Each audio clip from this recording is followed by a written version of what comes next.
Nauwi naman sa bulan ng pag-aresto sa dalawang kilabot umanong gun runner sa Lanao del Sur. Ang nabistong iligal na bentahan ng matataas na kalibre ng armas sa aking eksklusibong pagtutok. Pawang mga naka-full battle gear ang team ng CIDG na mag-ooperate dahil ang huhuligin mga umano'y kilabot na gun runner sa Lanao del Sur. At papalapit pa lang sa target area, namataan agad ng mga pulis ang mga nagkalat na lookout daw ng grupo. Pag-abanti pa ng sasakyan, naispatan na ng mga pulis ang nagbebenta ng mga armas.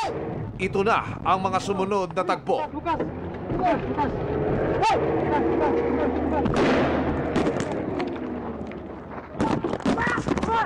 Hinabol ang dalawang suspect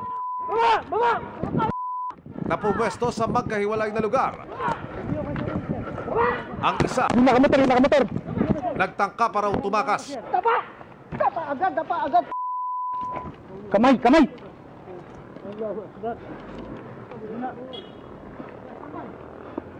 Ang gagalaw ba? Ang mga armas na binebenta. Video, sir. May baril ito.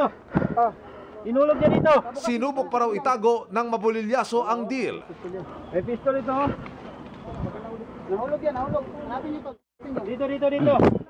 Pero na-recover din ng mga otoridad. Tatlo yung nakuha natin na firearms, high-powered firearms lahat. Dalawang M14, isang M16 rifle, several rounds of ammunition, and several pieces of magazine. Based sa physical and visual examination namin, may indication na yung mga serial numbers ay tinamper na. Hinuli ang mga suspect sa bayan ng Malabang sa Lanao del Sur. Sila yung nag-set ng venue of delivery. Marami siyang mga kasama. May mga ginamit siya na spotters to check the area kung clear ba ito from any authorities. Online daw kung magbenta ng armas ang grupo. Pero dapat may mag-endorse sa'yo para i-accept ka sa transaction. So, yung may nag-endorse sa isang operatiba, and nung binalidate yung report na it turned out naman na may semblance of truth, kaya nag-conduct tayo ng entrapment operation.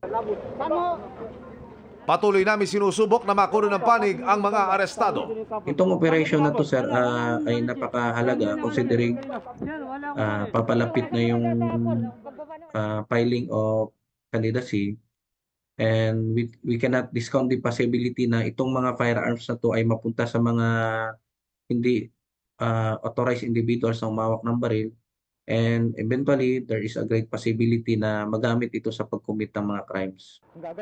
Para sa GMA Integrated News, Emil Sumangil, nakatutok 24 oras.